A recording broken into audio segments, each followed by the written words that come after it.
Voy a empezar la grabación entonces. Bueno, buenas tardes a todos y todas. Gracias por su asistencia. Bueno, como siempre, la idea es que participen, ¿cierto? Podamos resolver las preguntas que tengan. Ya voy a ir leyendo el texto, ustedes saben, ¿cierto? Bueno, hoy día en algunos textos vamos a revisar primero las preguntas, ya que esa es otra estrategia también que es bien útil. Ya, por ejemplo, leer las preguntas antes de leer el texto. No es que esté mal una o esté mal la otra, sino que vean realmente cuál a ustedes le acomoda más o les resulta más útil, ¿ya? Hoy día para el primer texto vamos a hacer eso, vamos a ver primero las preguntas y después vamos a leer el texto, y para los otros vamos a ver primero los textos y después las preguntas, ¿ya? Vayan viendo ustedes cuál estrategia les acomoda mucho más, ¿ya? Entonces la invitación es a participar, ¿ya? Muy bien, vamos entonces. Bien, el primer texto lleva por título Dioses rituales, emperadores megalómanos, así obtuvieron su nombre los meses del año, ¿ya? Y claro, este texto, la fuente es de Kailan Davenport de Conversation, ¿cierto? Dice la primera pregunta, ¿cómo surge el calendario gregoriano? La primera pregunta que nos hacen, para que se fijen en eso, ¿cómo surge el calendario gregoriano? La segunda pregunta es, ¿los nombres de los meses del año tienen una evolución qué? Y la tercera, ¿cuál es la relación presente entre los párrafos séptimo y noveno? Ya, yo se los destaqué ahí, ¿ya? Esas son las tres preguntas que aparecen allí. Se las repito. Tercera pregunta, ¿cuál es la relación presente entre los párrafos séptimo y noveno? La segunda era los nombres de los meses del año, cómo fueron evolucionando. Y la primera, ¿cómo surge el calendario gregoriano? ¿Ya? Eso, pues, si quisieran partir primero leyendo las preguntas, ¿ya? El título entonces, recuerden que los títulos de los textos siempre nos dicen bastante porque son una idea sintética, ¿cierto?, de lo que quieren expresar. Dice, dioses, rituales y emperadores megalómanos, así obtuvieron su nombre los meses del año. Ya sabemos entonces desde el título que nos van a hablar de los meses del año, su evolución, ¿cierto?, y qué influencias tuvieron. O sea, por ejemplo, como en la antigüedad, como vamos a ver, se veía que los dioses, los rituales, por ejemplo, para los romanos en este caso, influyen bastante, al igual que los emperadores, que megalómanos tiene que ver con esta idea de querer aparentar más o esta idea grandilocuente, ¿verdad? De querer ser reconocido y todo lo demás. ¿Ya? Bien, empieza así. Nuestras vidas se basan en torno al calendario romano. Nuestros cumpleaños, nuestros aniversarios de boda y nuestros festivos son días del calendario gregoriano, creado por el Papa Gregorio XIII. ¿Cierto? Ahí está el origen del calendario, como llegó hasta la actualidad, que a su vez es una modificación del calendario juliano de Julio César, introducido en el año 45 a.C. O sea, partió, cierto, el calendario con el calendario juliano y después, ¿verdad? Se adecúa al calendario gregoriano, cierto, que viene después. Y es por eso por lo que los nombres de los meses del año provienen de dioses, líderes, festivales y números romanos. O sea, ahí su origen. Si alguna vez te has preguntado por qué nuestro año tiene 12 meses, pero termina con septiembre, octubre, noviembre y diciembre, nombres que significan séptimo, octavo, noveno y décimo. O sea, es claro, vienen de los números romanos, o sea, septiembre, octubre, ¿cierto? O sea, vienen de todos esos números, de cómo se pronunciaban en latín, ¿ya? En sus orígenes, el año romano solamente tenía 10 meses y se dice que fue creado por Rómulo, ¿verdad? Que era el legendario primer rey de Roma, ¿cierto? Que aparecía en estos mitos, ¿cierto? De fundación de Roma. Según la leyenda, Rómulo llamó el primer mes Martius como tributo a su propio padre Marte, ¿cierto? El dios de la guerra. Ustedes sabrán, ¿cierto? Por la mitología romana. A este mes le seguían Aprilis, Maius e Junius, nombres derivados de deidades o aspectos de la cultura romana. Sin embargo, los meses siguientes llevaban simplemente el nombre de quinto mes, quintilis, sexto mes, sictilis, etc., hasta llegar al último mes de diciembre. La introducción de 2 meses adicionales, Januarius y Februarius, al principio del año se le atribuye a Numa, el segundo rey de Roma. O sea, hay todo un contexto histórico, ¿verdad? El trasfondo que nos están dando a conocer acá de manera bien deductiva, de hecho, porque parte como de esta idea general y luego va especificando los cambios. A pesar de que ahora el calendario romano pasó a tener 12 meses, se dejaron los nombres numéricos de los últimos sin cambios. Después viene otro apartado, dioses y rituales. Mientras que Nero toma su nombre de Jano, el dios romano de los comienzos y los finales, el mes de febrero viene de la palabra februm, purificación, y februa, los rituales o instrumentos utilizados para la purificación. O sea, ese es el sentido más connotativo que tiene, ¿cierto?, este mes, y que formaban parte de las preparaciones para la llegada de la primavera en el hemisferio norte. Durante los rituales de februa se utilizaba espelta y sal para limpiar las casas y los sacerdotes se ponían hojas a modo de ropa en las fiestas de las Lupercales. Las fiestas de las Lupercales eran unas fiestas bien afrodisíacas, eran unas fiestas bien de, como para estimular la fertilidad, ¿ya? Yo creo que, me acordé el otro día, estaba viendo la serie Sabrina y ahí aparecía esta idea de las Lupercales, que siempre aparece en las películas, en las series, ¿ya? Cada 15 de febrero, varios muchachos, a modo de procesión y sin ninguna vestimenta, más que una capa de piel de cabra, iban por los lugares sagrados azotando a las mujeres que se encontraban por el camino con tiras de piel de cabra a modo de juego. Se pensaba que esta peregrinación nudista de la antigüedad purificaba la ciudad y estimulaba la fertilidad. Ni siquiera los romanos, acuérdense que aquí se relacionaba el séptimo con el noveno párrafo, para que presten atención, ni siquiera los romanos se ponían de acuerdo sobre los orígenes de algunos meses. Había una leyenda que decía que Rómulo le puso el nombre a Abril por la diosa Afrodita, que había nacido de la espuma del mar. Afros en griego antiguo, Afrodita, Venus para los romanos. Era la madre de Eneas, ¿cierto? Bueno, que da origen al que aparece la Eneida, ¿cierto? En ese libro, que huyó de Troya a Italia y creó el pueblo romano, ¿cierto? Que es el origen literario, por así decirlo, de Roma. La otra versión era que el mes venía del verbo latino aperio, abro, el poeta Ovidio escribía. Dicen que le llamó abril del tiempo abierto, al cual la Santa Venus afirma echada la mano. Ella ciertamente, dignísima, modera todo el orbe, ella tiene reinos a ningún dios inferiores, o sea que ella supera a todos los dioses por su belleza, por su poder, etc. Había discusiones parecidas sobre los orígenes de mayo y junio. Según la historia, Rómulo puso estos nombres en conmemoración de los dos tipos de hombres romanos, los mayores y los juniores, los jóvenes. Sin embargo, también se cree que estos meses provienen de dos deidades. La ninfa Maya, conocida como la diosa de la primavera, recibió el mes de mayo, mientras que Juno, la diosa de la maternidad y de la guerra, recibió el mes de junio. O sea, como ven ustedes acá, los meses, ¿verdad?, del año en sus orígenes son bien diversos y todavía no hay un acuerdo absoluto del origen de los nombres como los conocemos en la actualidad de los meses del año, ¿ya? Pretensiones imperiales. Los nombres numéricos de los meses de la segunda mitad del año no sufrieron cambios hasta el final de la República Romana. Este, por historia, ¿verdad? Imagino que hacen los vínculos. En el año 44 a.C. se cambió el nombre de Quintilis por Julius para celebrar el mes en el que nació el dictador Julio César. O sea, imagínense ahí esta idea megalómana de los emperadores de trascender, ¿verdad?, a través de los meses del año. Este cambio sobrevivió al asesinato de César y a la indignación del orador Cícero, quien se quejaba de ello en sus cartas. En el año 8 a.C., el hijo adoptivo y heredero de César, el emperador Augusto, ¿cierto?, que es mucho más conocido, hizo que se cambiara el nombre de Sextilis en su honor. Por eso, agosto viene de Augusto, del emperador César Augusto, ¿cierto? Augusto no había nacido en agosto, sino en septiembre, pero fue el mes en que fue nombrado cónsul y en el que subyugó Egipto. O sea, como para connotar, ¿cierto? Para destacar también, ¿verdad? Ese acontecimiento histórico para Roma. Este cambio hizo que hubiera 4 meses libres para emperadores posteriores: septiembre, octubre, noviembre y diciembre, aunque ninguno de los nombres llegó hasta nuestros días. O sea, probablemente sí hubieron cambios, pero no llegó hasta la actualidad. El emperador Domiciano le puso Germanicus al nombre de septiembre, el mes en el que se convirtió en emperador y en honor a su victoria en Alemania, mientras que con octubre, su mes de nacimiento, fue más modesto y le puso su propio nombre, Domitianus.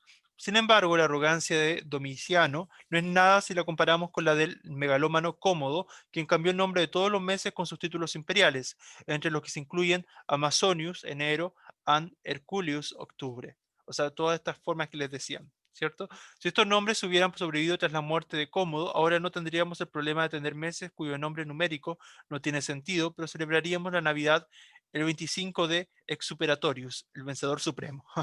Eso como un poco de ironía, ¿cierto? Bien, chicos, chicas, vamos entonces a las preguntas del texto.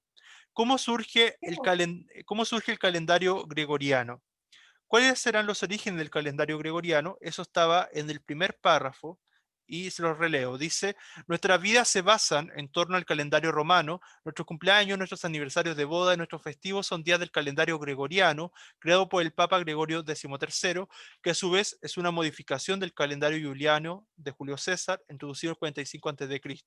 Es por eso por lo que los nombres de los meses del año provienen de dioses, líderes, festivales y números romanos. Acá tienen que simplemente identificar la información en el texto. Es una pregunta de localizar la información. Entonces, ¿cuál será la más adecuada? A partir del calendario de Rómulo, a partir del calendario juliano, a partir del calendario de Numa, a partir del calendario de Domiciano, a partir de ningún calendario anterior. B. La B, ¿cierto? Estaba B. literal. B. Exacto. Súper, súper, ¿verdad? O sea, el primer calendario romano era el calendario juliano y después en el siglo XIII se cambia al calendario gregoriano, que es el que todavía nos rige de alguna manera, si no me equivoco, hasta la actualidad. ¿Ya?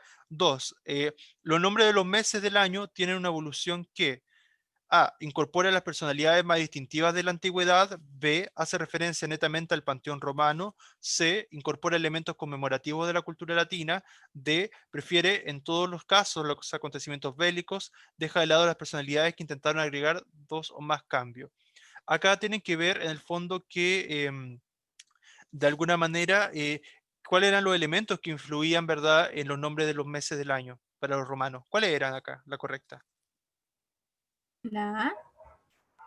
Incorpora las personalidades más distintivas de la antigüedad. ¿Están todos de acuerdo?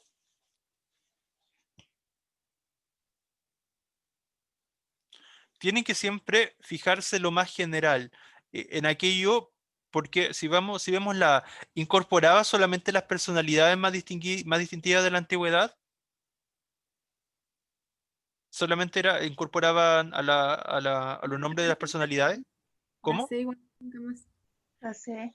La C, ¿cierto? Es como más inclusiva, por así decirlo, ¿cierto? Incluye más elementos, ¿verdad? O sea, porque, por ejemplo, dice, incorpora elementos conmemorativos de la cultura latina, y conmemorativo significa para hacer memoria, para recordar qué. Recordar, por ejemplo, acontecimientos, acuérdense cuando se conquistó Egipto, por eso en agosto, pues, acuérdense por el emperador, ¿cierto? Augusto también, bueno, que en realidad él en septiembre había accedido al poder, ¿cierto? Pero en agosto había sido proclamado cónsul, ¿ya? Etcétera. Entonces, elementos conmemorativos. También incluye conmemorativo también una forma de guardar en la memoria los nombres de las personalidades de los emperadores, así que también, ¿ya? Entre otras cosas, ¿verdad? Los nombres de los dioses, de las festividades, o sea, todo está inmerso dentro de la palabra conmemorativo. Entonces, la C, de alguna manera, era mucho más precisa, ¿ya? Bien, la 3 dice, ¿cuál es la relación presente entre los párrafos séptimo y noveno? Vayamos a los párrafos séptimo y noveno y fíjense bien, dice, ni siquiera los romanos se ponían de acuerdo sobre los orígenes de algunos meses. Había una leyenda que decía que Rómulo le puso el nombre a Abril por la diosa Afrodita, que había nacido de la espuma del mar, Afros en griego antiguo. Afrodita, Venus para los romanos, era la madre de Eneas, que huyó de Troya a Italia y creó el pueblo romano. La otra versión era que el mes venía del verbo latino aperio, abro, el poeta Ovidio escribía. Ya. Tienen que relacionar ese párrafo con el 9, que dice, había decisiones parecidas sobre los orígenes de mayo y junio. Según la historia, Rómulo puso estos nombres en conmemoración de dos tipos de hombres romanos, los mayores y los juniores, los jóvenes.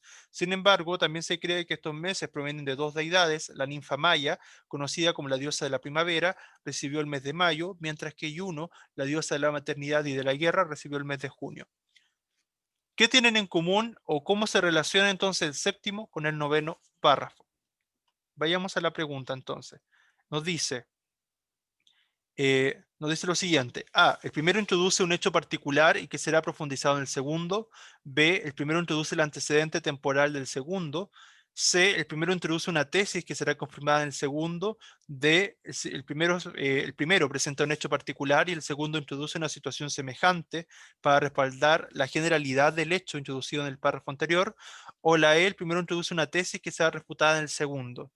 Acá está un poco más difícil esta pregunta, tiene que ver con que ustedes relacionen los párrafos e interpreten el sentido de los párrafos, entonces tiene que ver la relación que hay entre los párrafos. Fíjense bien en las respuestas y si quieren después volvemos al texto. La D o no. ¿Cuál? ¿Cuál? La D. La ¿No D, tengo? ya. Muy bien, La los D. demás. Por eso no. La D o B, D, la D, ¿cierto? Sí, la D. Vamos, vamos. De dado, ok, ok. La D, ¿cierto? La D es la correcta, sí. El primero presenta un hecho particular y el segundo introduce una situación semejante, ¿ya? O sea, también algo que tiene relación con eso, para respaldar la generalidad del hecho introducido en el párrafo anterior. O sea, el párrafo 9 viene a respaldar lo dicho en el párrafo 7. ¿Cierto? En el párrafo 7 teníamos, dice, claro que los romanos no se ponían de acuerdo, ¿cierto? Los nombres de los meses, ya que a veces ocupaban lo de las leyendas, ¿verdad? Y también, por ejemplo, que también ocurrió que ponían nombres de deidades para los otros meses, entonces como que no había un acuerdo en común, entonces funciona como respaldo, como ejemplo, ¿verdad? Para lo dicho en el párrafo 7, ¿ya? Bien, vamos a pasar al segundo texto que se titula Una revista para los niños de Chile, El Peneca, ¿ya? 1908-1960. Acá vamos a hacerlo como lo hemos hecho otras veces, vamos a leer el texto primero y luego las preguntas, pero si les funcionaba mejor lo otro, también lo pueden hacer después, ¿ya? El surgimiento del periodismo moderno en Chile, a comienzos del siglo XX, vio el nacimiento de una serie de revistas especializadas dirigidas a distintos segmentos de la sociedad. Uno de estos segmentos fue el público infantil, para el que se publicaron varias revistas, tales como la Revista de los Niños, 1905, Chicos y Grandes, 1908, y el Peneca, 1908, con el fin de entretener y educar. De estas tres, el Peneca, creado por la editorial Zig-Zag, fue la única capaz de mantenerse vigente, tanto por la calidad de sus contenidos como por la relación cercana que mantuvo con con sus pequeños lectores.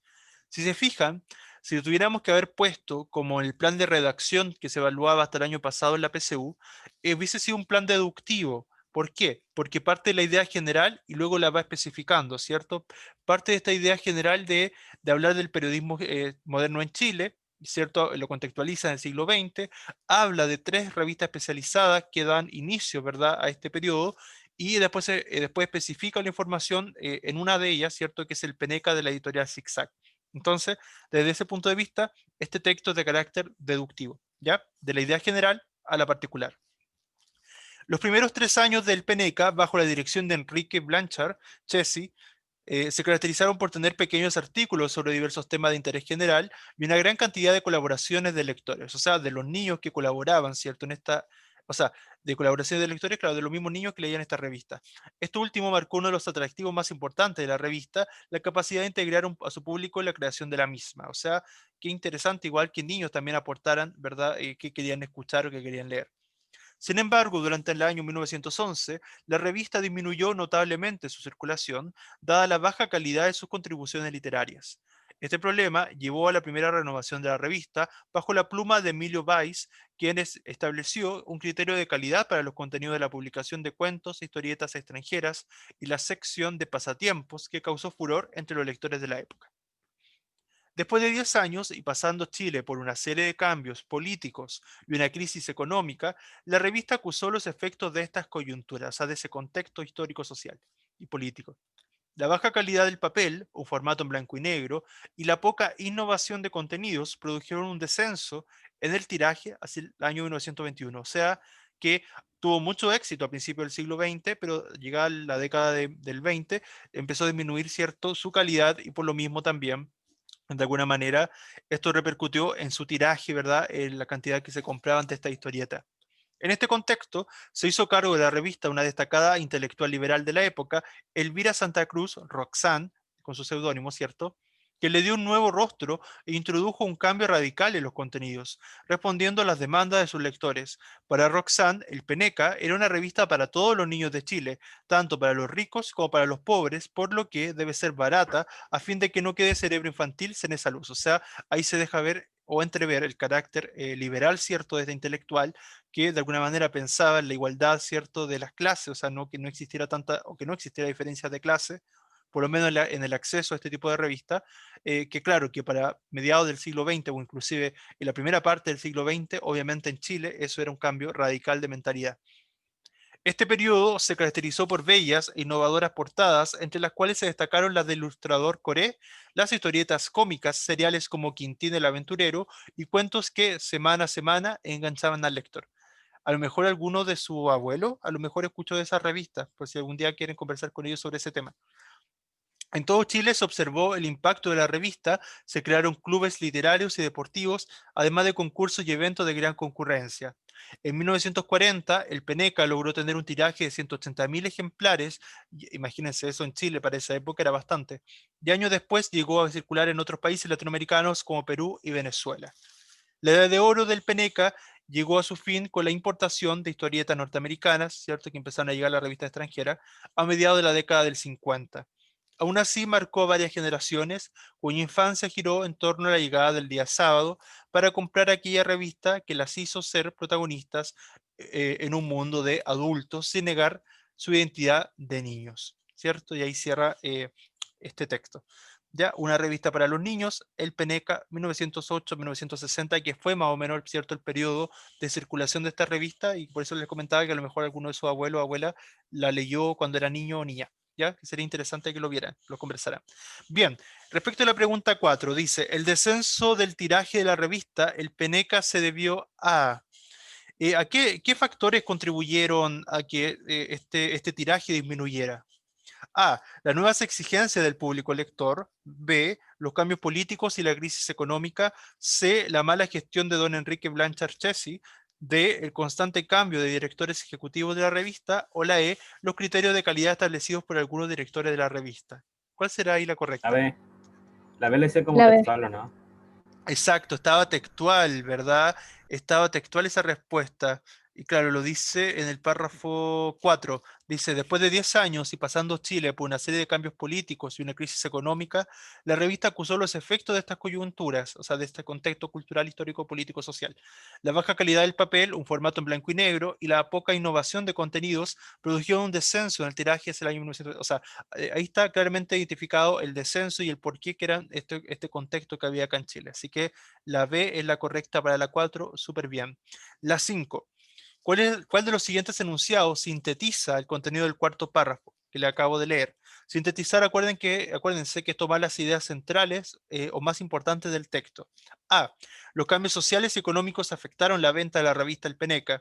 B. La revista El Peneca fue intervenida políticamente 10 años después de su fundación. C. La falta de innovación del contenido disminuyó la venta de la revista. D. La revista dio cuenta de sus artículos acerca de los problemas de la época. E. La baja calidad del papel se debió a los problemas internos de la revista. ¿Cuál predominaba?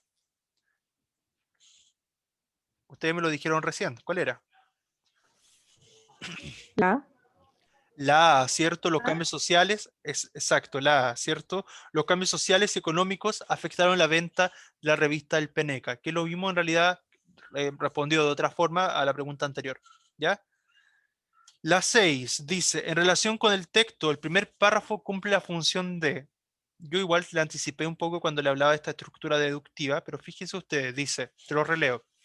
El surgimiento del periodismo moderno en Chile, a comienzos del siglo XX, vio el nacimiento de una serie de revistas especializadas dirigidas a distintos segmentos de la sociedad. Uno de estos segmentos fue el público infantil, para el que se publicaron varias revistas, tales como la Revista de los Niños, 1905, Chicos y Grandes, 1908, y el Peneca, 1908, con el fin de entretener y educar.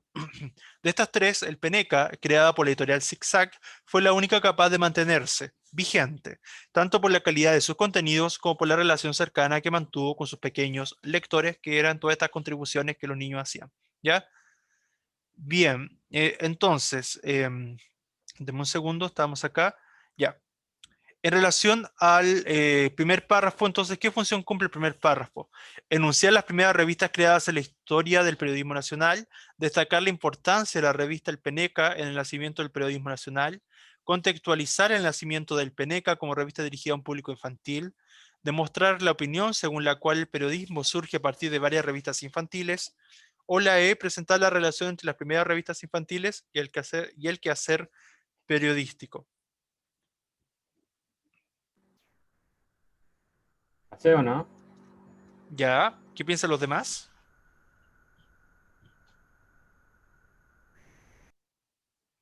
La B. ¿Ya?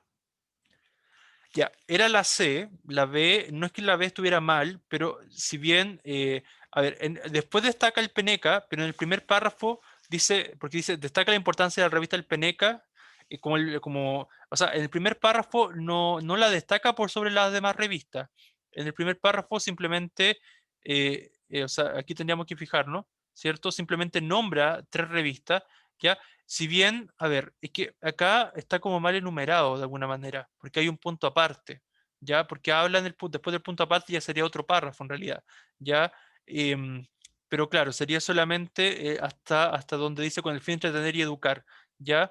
Entonces, en realidad, solamente hasta antes del punto aparte nombra solamente las 3 revistas y después el párrafo siguiente enumera, ¿cierto? Lo que, o sea, se destaca el Peneca, ¿ya? Aquí en realidad como que enumeraron un poco mal los párrafos, pero sí, ¿ya? Entonces, en realidad contextualizaba, porque hablaba del siglo XX, del periodismo moderno en Chile, entonces predomina la contextualización, ¿ya?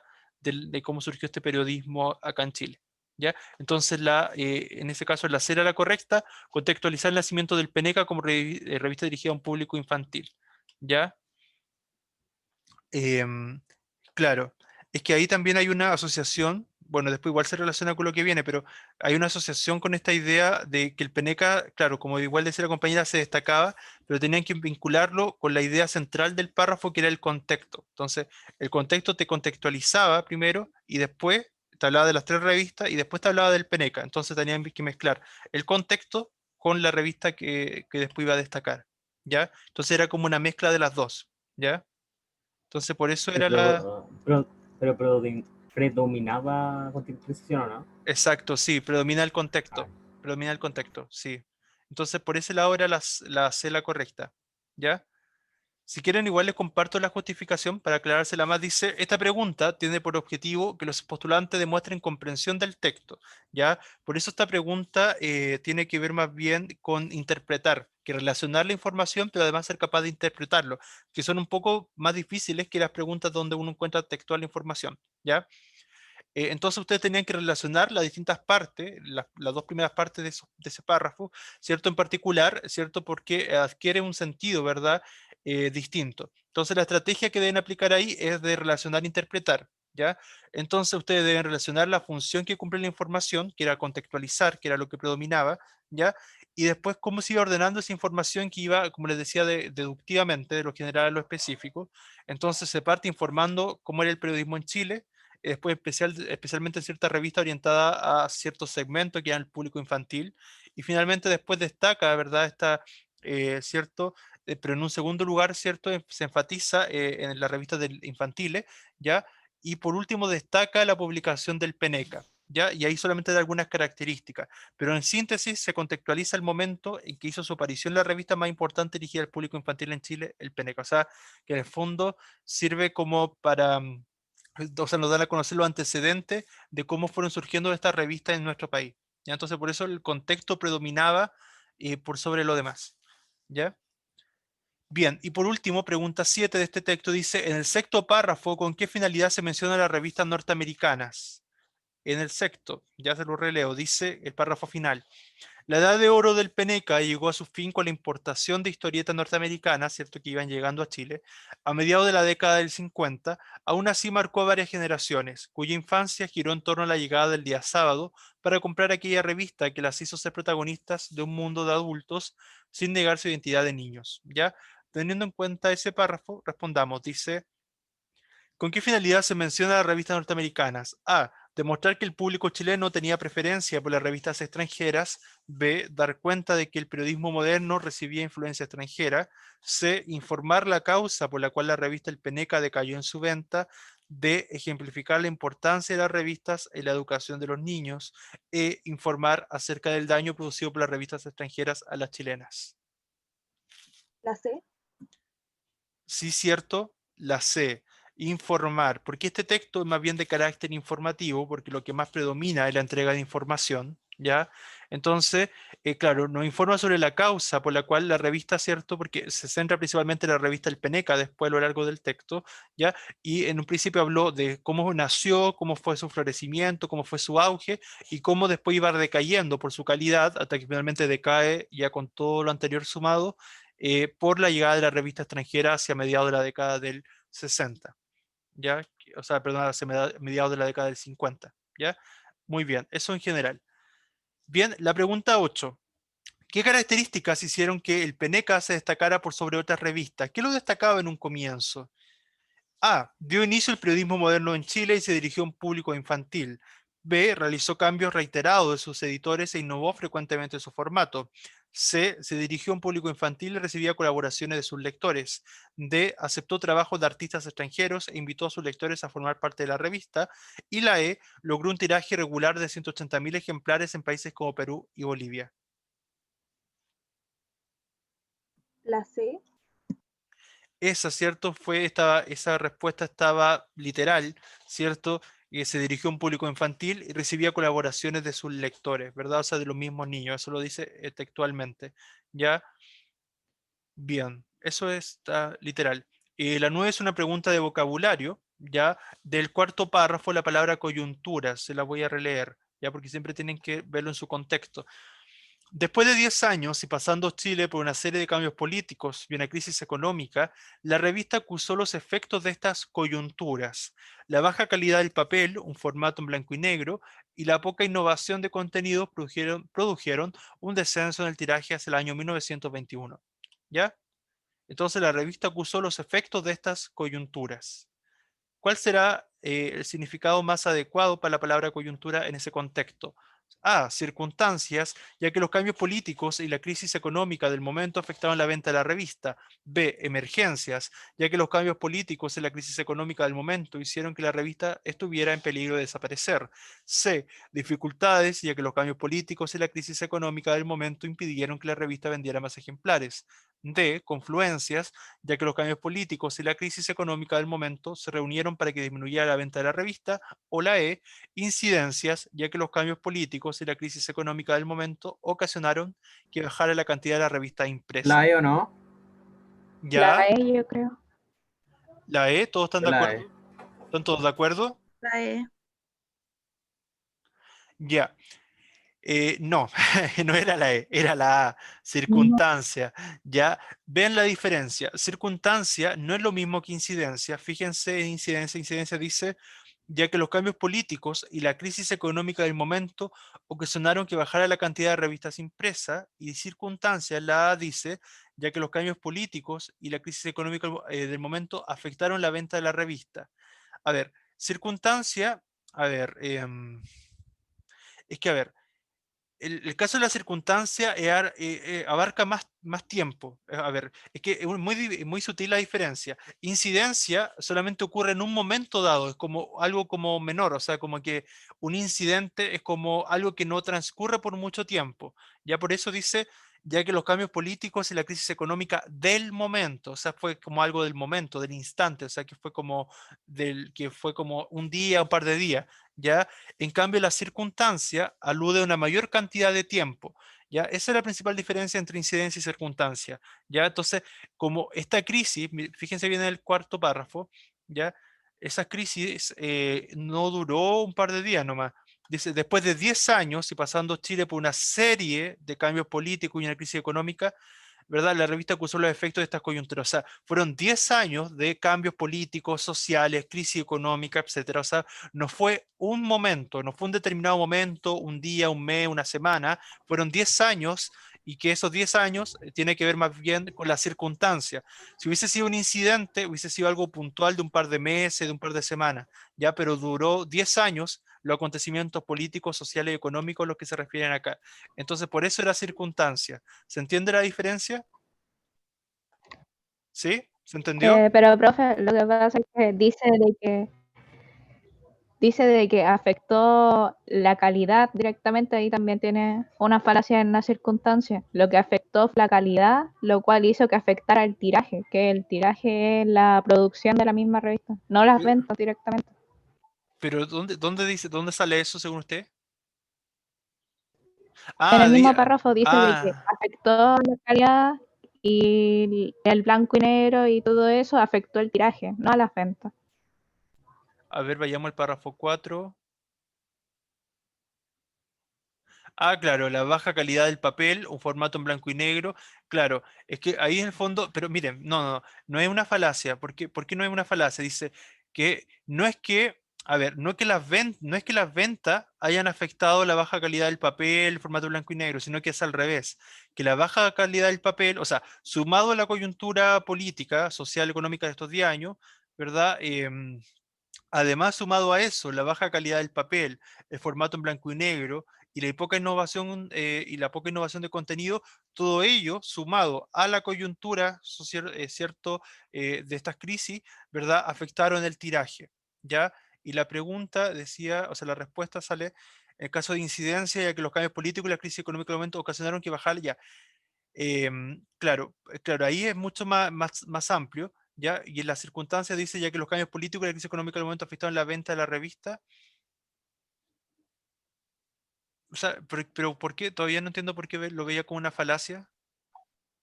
Es que en ningún momento se menciona la venta. O sea, el tiraje no tiene que ver con la venta. Perfectamente pudieron haber seguido vendiendo harto, solamente que la misma producción, los recursos no podían, no permitían más impresión de cosas, por lo que eso se debió haber reducido el No, tiraje. pero si se reduce el tiraje, o sea, no está explícito, pero eso trae como consecuencia que se disminuyan las ventas también, pues. O sea, si hay menor cantidad de tiraje, van a ver, o sea, comprendo la relación, comprendo que el texto no relacione, por ejemplo, no te diga, por ejemplo, ya, supongamos que disminuyó el tiraje, pero se vende todo el tiraje. Eso no está explícito, ¿cierto? Pero en realidad, si disminuyó el tiraje, obviamente disminuyó las ventas en comparación, por ejemplo, si antes se vendía todo lo que se producía, si disminuyó ahora la cantidad de lo que se producía, también disminuye también la cantidad de lo que se vende porque es menor la cantidad de lo que sale. Entonces, como que el texto como que de alguna manera da por asumido esa relación. Claro, quizás faltó que el texto como que especificara eso, pero como que lo da por asumido, o sea que al disminuir el tiraje, disminuye las ventas. ¿Ya? Bien, la siguiente. Texto 3. El texto 3 es, en este caso, claro, una publicidad, ¿ya? Que, bueno, no tiene título, pero sería Tu hogar acompañado de la mejor tranquilidad, ¿cierto? Inmobiliaria Manquehue. Ven a conocer nuestras casas pilotos y sorpréndete de la calidad y tranquilidad que te entrega Inmobiliaria Manquehue. Visita cierto casas, ahí te dan cierto con 3 dormitorios, 3 baños y la cantidad de UF. ¿Ya? Bien, pregunta 10. ¿Qué crees que sería el enunciado más acertado para abarcar el mensaje de este afiche? A. Visita a los pilotos de Inmobiliaria Manquehue, encontrarás un lugar sin igual. B. Conoce las casas de Inmobiliaria Manquehue y encuentra lo que tanto has estado buscando para tu hogar. C. Ven a conocer las casas de Inmobiliaria Manquehue y encontrarás la calidad y tranquilidad que tanto buscabas. D. Compra una casa en Manquehue, no te arrepentirás. Visita a pilotos para comprobarlo. E. Visita al piloto de la nueva casa de Inmobiliaria Manquehue, su forma y comodidad te harán volar. Fíjense de nuevo en esta publicidad. Fíjense lo que dice, lo que destaca, ya tu hogar acompañado de la mejor tranquilidad, ven a conocer nuestras casas pilotos, sorprendente, etcétera, etcétera. Ya, fíjense en esos detalles. ¿Y eh, cuál será entonces el enunciado más acertado que abarque el mensaje del afiche? La C. Sí, la sé. La C, ¿cierto? Ven a conocer las casas de Inmobiliaria Manquehue y encontrar la calidad y tranquilidad que tanto buscabas, que de hecho es lo que está destacado, ¿cierto? En amarillo, ahí en letra más grande, por lo tanto lo más importante del afiche, ¿cierto? En este caso de la publicidad, acá. Así que sí, era la C. Muy bien. Ya, la 11 dice, considerando todos los elementos del texto, ¿cuál de las siguientes sería una interpretación más adecuada de su conjunto? O sea, tiene que hacer una interpretación global, en este caso, del texto. Tienen que relacionar los distintos elementos del texto. ¿Ya? Esta inmobiliaria se especializa en la construcción de hogares para quienes no tienen los pies en la tierra. B. La ubicación e infraestructura de las casas de esta inmobiliaria genera mucha tranquilidad. C. Al comprar estas casas te sentirás fuera de la tierra por la calidad de la infraestructura. D. El nuevo sistema de aislamiento del ruido de estas casas hará imposible percibir sonido del exterior. O la E. Inmobiliaria Manquehue es pionera en la construcción de casas voladoras, las cuales funcionan por medio de mecanismos especializados que ninguna otra casa posee, por lo que para experimentarlo se debe visitar el piloto. Veamos entonces, vean de nuevo la publicidad. Ya, fíjense ahí. Ya, muy bien. Ahora fíjense la respuesta. ¿Cuál será la correcta?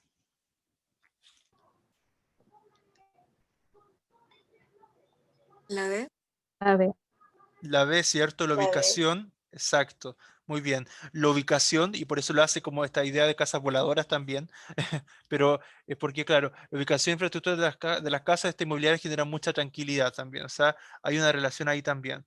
Claro, entonces, todos los elementos de la ficha, inclusive la imagen es coherente, ya por esta idea de sistema de aislamiento. Esa es un poco la parte connotativa de por qué la casa aparece en el aire. No es que vendan casas que estén flotando, qué sé yo, así como tipo app, ya no ese tipo de cosas, ya, sino más bien, claro, por esta idea de la tranquilidad y el aislamiento que genera cierto su ubicación, ya, porque está aislada de otros barrios, de otros sectores, ya. Entonces, 11b.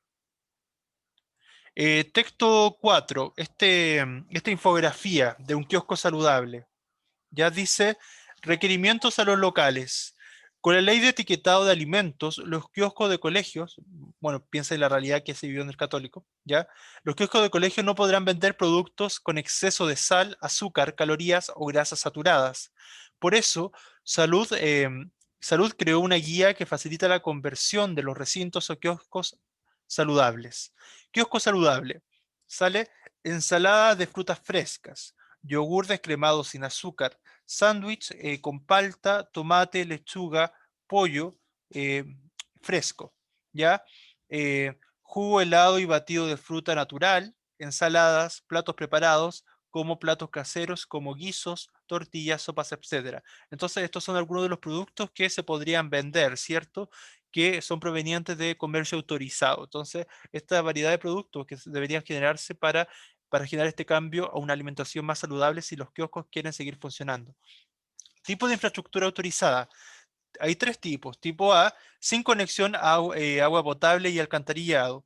Tipo B, tiene conexión a agua potable y alcantarillado y refrigeración. Tipo C, cuenta con agua, alcantarillado, refrigeración, además del área de recepción, limpieza y puede preparar comidas. O sea, le dan una calificación para ver cuán garantizado, ¿cierto? Es el nivel, ¿verdad?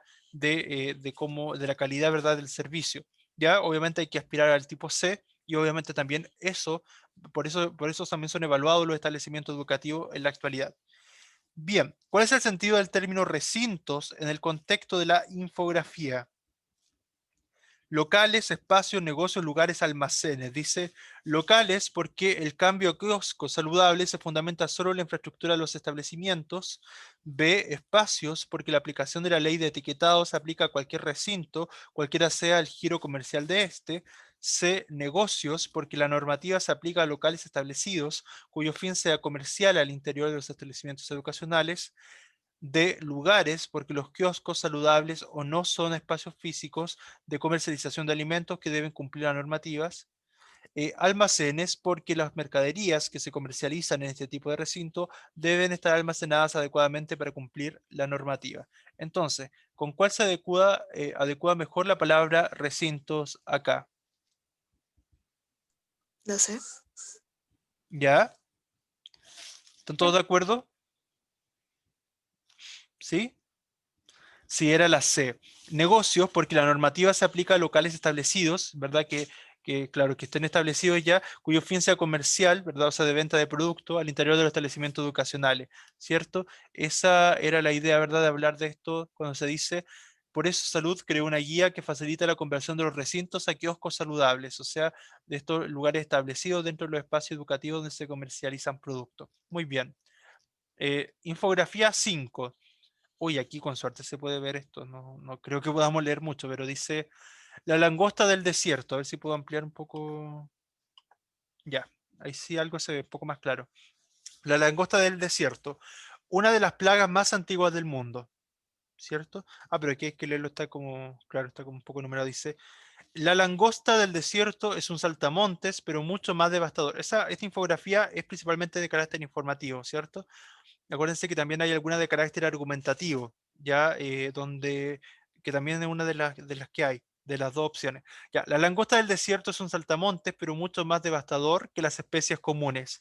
La langosta pertenece a un amplio grupo de insectos comúnmente llamados saltamontes. Sin embargo, las langostas se diferencian de estos últimos en que tienen la capacidad de cambiar sus hábitos y pueden migrar grandes distancias.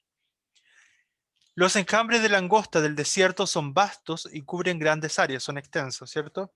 150 kilómetros y 1000 kilómetros cuadrados. Los enjambres pueden ser densos y con gran movilidad, pueden volar hasta 150 kilómetros al día si los vientos son favorables, o sea, porque son bastante pequeñas. Estos enjambres son capaces de devorar grandes cantidades de vegetación, incluso cultivos. El tamaño del enjambre puede variar desde menos de 1 kilómetro cuadrado hasta de más de 1000 kilómetros cuadrados, o sea, puede ser bastante el enjambre, ¿cierto? Eh, en cada kilómetro cuadrado de un enjambre llega a haber entre 40 millones y hasta 80 millones de langostas adultas. Increíble, ¿cierto? Cada insecto es capaz de ingerir su propio peso en plantas cada día, o sea, imagínense lo que afecta a la vegetación, pero también es parte de los procesos naturales de los hábitats. ¿Ya? La langosta del desierto se encuentra ya en 30 países, con los repuntes podría llegar a 60.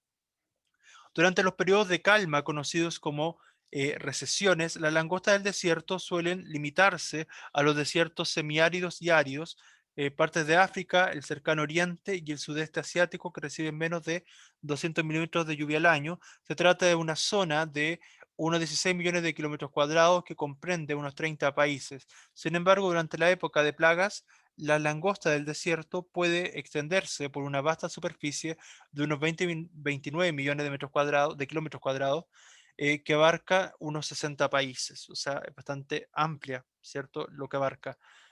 Un pequeño enjambre de 1 kilómetro cuadrado consume en un día lo mismo que 35.000 personas. Increíble. Una langosta del desierto adulta puede ingerir su propio peso en alimentos frescos cada día. Un pequeño enjambre de 1 kilómetro cuadrado tiene el potencial de comer en un día la misma cantidad de alimentos que 35.000 personas. Si no se contiene el crecimiento de las langostas, el impacto de los cultivos y en la vegetación hará aumentar el hambre en regiones que se enfrentan ya a elevar niveles de inseguridad alimentaria, o sea, las zonas de África, por ejemplo. ¿Ya? Los enjambres de langostas del desierto son difíciles de combatir. Los enjambres pueden abarcar zonas muy extremas, a veces remotas y difícil acceso. Algunos de esos lugares son también escenarios de conflictos. Un enjambre puede extenderse por varios países, lo que requiere es una complicada coordinación transfronteriza, o sea, cuando abarca más de un país. Claro que son limítrofes. Algunas zonas de riesgo se encuentran en países cuyos recursos e infraestructura para controlar la langosta pueden ser limitados. Dado los largos periodos sin nubes de langostas, también puede resultar difícil mantener un número suficiente de personal capacitado y los recursos necesarios para afrontar la plaga. Las plagas se pueden controlar.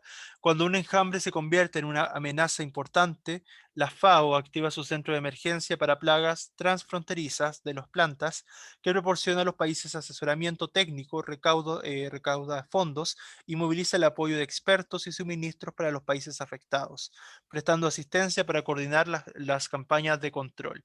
Más información, busca la Organización de las Naciones Unidas para la Alimentación y Agricultura, en su sigla FAO, ¿cierto? Bien, poco extensa la infografía, parecer infografía no es tan llamativa, pero bueno. Pregunta 13. ¿Con qué propósito se destaca en el texto el valor de 1000 kilómetros cuadrados? A.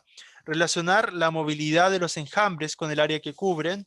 B. Explicar la destrucción causada por los enjambres en los países afectados.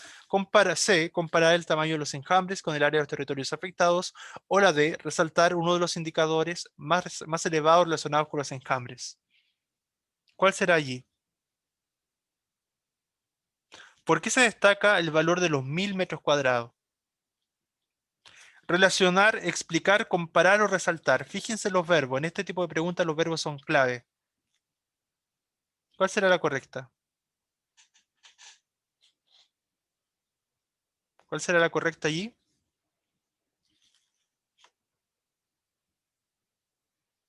Chicos, chicas.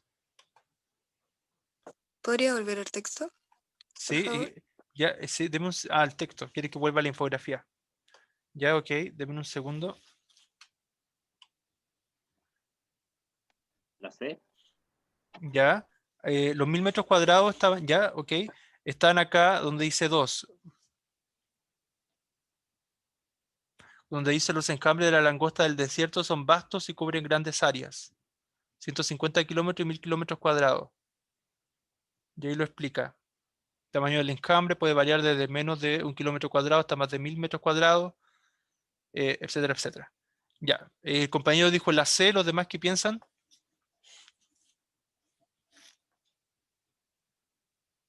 ¿Qué es esa? ¿Ya están todos de acuerdo? Sí, la sé. Sí, Comparar el tamaño de los enjambres con el área de los territorios afectados. No era la C, era la D. Ya, por eso les decía que los verbos eran claves, porque teníamos el verbo relacionar, explicar, comparar, resaltar. Ya, resaltar uno de los indicadores más elevados relacionados con los enjambres. Específicamente, esto del valor de 1000 kilómetros cuadrados era para impactar, para resaltar, para llamar la atención. Bueno, no es que llamar la atención porque eso es así, pero también resaltar, destacar, ¿verdad? Ese número, ¿ya? Pero ustedes decían que era la C, comparar el tamaño de los enjambres con el área de territorios afectados. A ver, sí aparece allí 150 kilómetros, ya, claro, que lo que pueden volar, pero ahí no se habla del territorio afectado, pero después dice el tamaño del enjambre puede variar desde menos de 1 kilómetro hasta 1000 kilómetros cuadrados, ya, en cada kilómetro de un enjambre llega a haber entre 40 y 60 millones de langosta adulta, ya, pero en el fondo ahí no está hablando de los efectos lo habla más adelante, no en ese apartado de la infografía. Ahí habla de la cantidad después de langostas que pueden haber, cierto, en esos territorios, ya, pero no del efecto, el efecto hablaba en otra parte de la infografía. Entonces, no estaba comparando explícitamente en esa parte de la infografía esos datos, ya. Sí lo era para resaltar esa cifra de los 1000 kilómetros cuadrados, ¿ya? Ya, bien. Profe, Claro, sí. como que cuando ponen esos datos y no ponen como nada para complementarlo, es como para saltar, así como info aparte, ¿no? O sea, ¿cómo? O sea, que, a ver cómo Es fue que eso. cuando, no sé, por ejemplo, eh, cuando ponen un dato así importante, pero no tiene conexión con nada.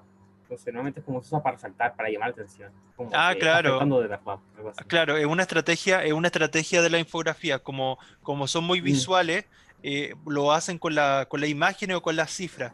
En este caso lo hicieron con las cifras, ¿ya? Sí, y también cuando se destacaban los 150 sí, como que no tiene kilómetros. otro acompañamiento. Exacto. Sí, eso es porque no.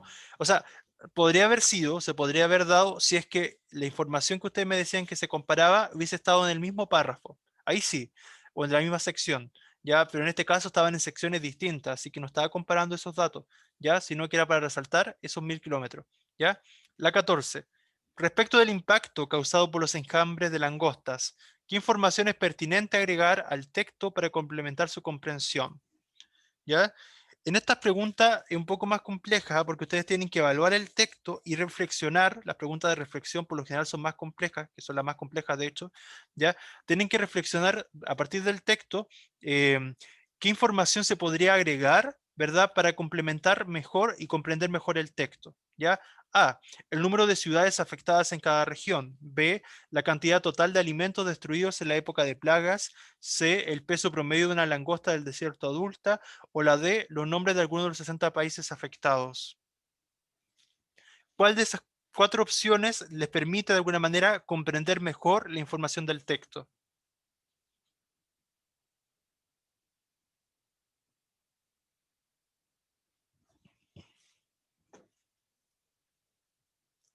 Si es que agregaran, ¿cuál creen que ustedes si agregaran alguna de esas informaciones, de alguna manera se lograría comprender mejor el objetivo de esta infografía?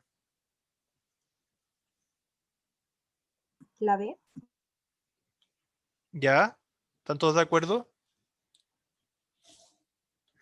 Esa era la correcta, la B. Muy bien. La cantidad total de alimentos destruidos en la época de plagas. O sea, claro, la otra igual no es que no fueran válidas, pero esa era como más pertinente porque podríamos ver las consecuencias, ¿cierto?, que han dejado esta gran cantidad de plagas de langosta, ¿ya? Entonces, ¿qué les pedía? Este ejercicio entonces les pedía identificar la información que se pudiera añadir, ¿cierto? En ese sentido, evaluar, ¿verdad?, el texto, ¿ya?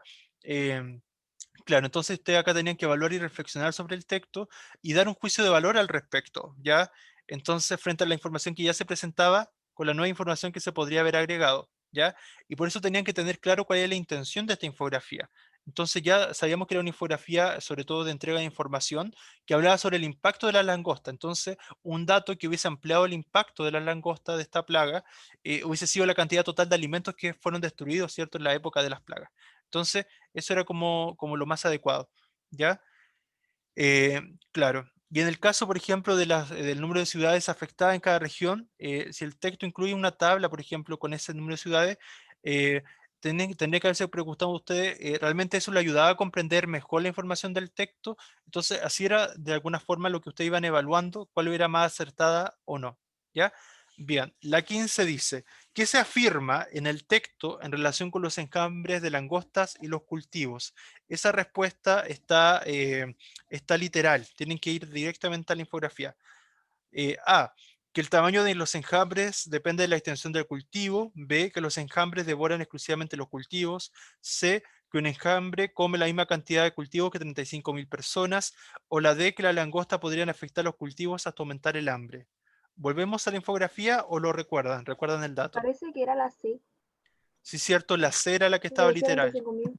Exacto, esa estaba literal, ¿cierto? Que un enjambre come la misma cantidad de cultivos que 35.000 personas. Ya aparece en esta sección que dice, una langosta del desierto adulta puede ingerir su propio peso en alimentos frescos cada día.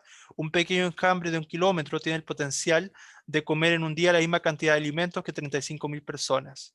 ¿Ya? En esa sección estaba, ¿ya? Si no se contiene el crecimiento de la langosta, el impacto de los cultivos y la vegetación al aumentar el hambre en las regiones que se enfrentan ya a elevados niveles de inseguridad alimentaria. O sea, esa información estaba literal, ¿ya? ¿A qué se asocia la movilidad de la langosta del desierto? A la permanencia en zonas desérticas, a la cantidad de lluvias al año, a la favorabilidad de los vientos, a la abundancia de vegetación. Había un elemento acá que influía que las langostas se desplazaran muy rápido por 150 kilómetros. Estaba literal también. ¿Cuál era? ¿Se acuerdan? O volvemos al texto. La C, los vientos. Los vientos, ¿cierto? Lo favorable de los vientos, ¿cierto? En el fondo que hacía que se podían desplazar en 150 kilómetros en un solo día. Porque como son insectos pequeños, ¿cierto? Eso era lo más correcto. Bien, chicos, ¿alguna pregunta, alguna respuesta, ¿cierto? O sea, perdón, alguna respuesta. ¿Alguna pregunta, alguna duda, chicos, que tengan respecto a lo revisado hoy día? ¿Les va quedando más claro ya por ejemplo, cómo abordar los textos expositivos, los textos informativos, la infografía? ¿Sienten que están mejorando un poco de cómo responder esas preguntas o no? ¿Cómo van con eso? Yo encuentro que sí. Al menos yo me encuentro que he respondido más bien de lo que respondí antes. Ya, eso es bueno, eso es un buen indicador, muy bien, muy bien. Ya, y los demás que piensan, ¿sienten que se les está haciendo más fácil ahora este tipo de texto? ¿Lo comprenden mejor o sienten que todavía falta? ¿Cómo le ha ido con esta lectura? Bien, yo antes no practicaba mucho infografía porque no sé, pero ahora con estos textos, con usted también he practicado harto Allá, sobre eso, infografía. eso es bueno igual, porque la infografía son textos multimodales, porque ocupan lo visual con lo escrito. Entonces, por lo mismo, son textos que son mucho más frecuentes ahora, más allá de la PTU, son textos que aparecen en redes sociales, que aparecen en los medios de comunicación. Entonces, es importante que sepan cómo interpretarlos, porque son textos que aparecen día a día. En el fondo, lo que hacen las pruebas, así como la PSU y ahora la PTU, lo que hacen es como de alguna manera poner textos a los que ustedes se enfrentarían en la vida real, porque son textos que no son tan lejanos a la realidad, porque se supone que lo que buscan estas pruebas estandarizadas para acceder a la universidad son textos a los que ustedes se tienen que enfrentar en algún momento. Ya por eso son esos objetivos, por eso ese tipo de estrategia. Bien, chicos, ¿alguna consulta? Ya los felicito, bueno, por su participación. Sigan también participando. Ya lo invito a todos los que no han participado vía oralmente a activar el audio porque yo no siempre leo el chat porque estamos como concentrados en eso, así que bien. Eso chicos, chicas, cuídense, aprovechen este fin de semana. Bueno, ya les queda muy poco ya para egresar, así que mucho éxito en todo, ya, y para estudiar para la evaluación formativa y que tengan cierto esta semana y practicar, ya no dejar de practicar toda la semana un poco al menos, ¿ya? Eso, cuídense, que estén muy bien, espero les haya servido. Chao a todos, a todas. Chao, chao. Chao, profe, igual que esté bien. Cuídense. Cuídense Chao, igual. profe. Chao, chao, Chao, profe, cuídense. gracias. Chao, chao, que estén muy bien, cuídense. Entonces, ¿Sí? yo tengo una duda. Ya, ok. Una duda. Ya, ok. ¿Y ¿Cuál usted es? no tiene así como técnicas como cuando uno lee un texto, como comprenderlo para no tener que volver todo el rato y así ahorrarse un tiempo?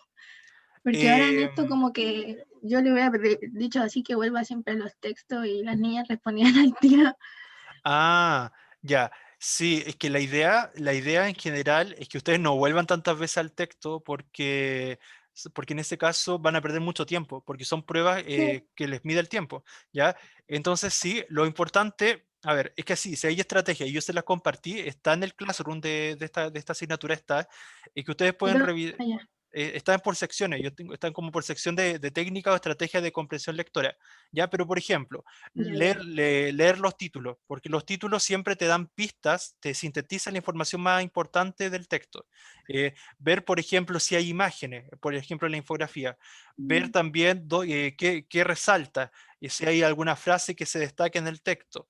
Ver cuál es la intención del autor. Y eso se puede hacer una primera lectura muy rápido. Ver también palabras clave, ver cuáles son las ideas principales o el Ah, tema del texto. Identificando todo eso, y también lo otro es lo que hicimos con el primer texto hoy día, que es ver cuáles son las preguntas. Si tú ves primero cuáles son las preguntas del texto, a lo mejor te sirve de estrategia para después cuando tú estés leyendo el texto, irte directo a buscar la respuesta a las preguntas. acordarme. Exacto. Ya. Esa es otra técnica. O, bueno, o también probar de ver primero el texto y después las preguntas. Pero depende de ustedes, pues depende de ustedes si les gusta primero ver las preguntas primero, después el texto, o el texto primero y después las preguntas. Pero son estrategias que hay que ir probando, que tienen que ir poniendo en práctica. Sí. ¿Ya? Eso, Ya. en Gracias, general. profe. Ya, pero ahí en el Classroom hay más estrategias para que puedan revisarlas. Ya. ¿Ya? La voy a Eso. ver. Ya, de Profe, nada. Sí, sí. le quería preguntar si usted tenía o me podía mandar más textos con Ujú. preguntas, porque literal ya no sé de dónde más sacar textos. Mm. Ya, pero bueno, es que en realidad, bueno, usted ha estado en todas las clases, ¿cierto? Ha resuelto todas las que están allí, ¿verdad? Porque ¿Sí? hemos subido como 8 ya, pues hemos subido 8 pruebas. Yo creo que hay por lo Ah, menos bueno. una, chao, que esté muy bien. Yo creo que por lo menos hemos subido 150 preguntas, así que ahí hay harto material. Voy a seguir buscando, ¿ah? Voy a buscar más material por mi cuenta, ya lo voy a anotar acá igual, ¿ya? Y lo que vaya encontrando se los comparto, ¿ya? Para que estén Sí, atentos, porque ya he hecho la de la clase con usted y después aparte, pero después me acuerdo de de las respuestas que hice con usted, entonces ¿ya? como que no me sirve como para aplicarla tanto. Comprendo, comprendo. Ya, sí, es que lo que me preocupa es que el material que hay, que tengo a mano, es como el material que vamos revisando de puntaje nacional, pero como es material que después vamos a revisar, al subirlo antes, no siempre va a ser tan práctico para la clase misma. O sea, yo se lo subo antes, en el sentido de que les mando la prueba antes para que lo hagan antes y después lo revisemos en la clase, que sería lo ideal, ¿ya? Que eso podríamos seguir haciendo. O sea, yo ahora, por ejemplo, podría enviarle para la próxima semana el material que se va a trabajar, que de hecho lo hago porque a ustedes yo le envío, le debería llegar a sus correos que se envió la prueba por puntaje nacional. Entonces, esa prueba es la que luego revisamos ahora los días viernes. ¿Ya? Pero igual voy a buscar material aparte, ¿ya? Voy a hacer eso igual. ¿Ya? Así que voy a ver si es que encuentro. No sé si me va a ir muy bien, porque como esta prueba es de este año, pero voy a ver lo que encuentre y se los comparto, ¿ya? Eso. Voy a ver también si es que encuentro texto de, Gracias. ya, si es que encuentro texto de PSU de años anteriores, de comprensión lectora, porque en realidad eso no varía. La estrategia, la comprensión lectora es lo mismo que se medía años anteriores, ¿ya? Así que se lo voy a compartir igual, ¿ya? Eso, cuídense, ¿ya? Chau, chau. Chao, profe. Que esté muy bien.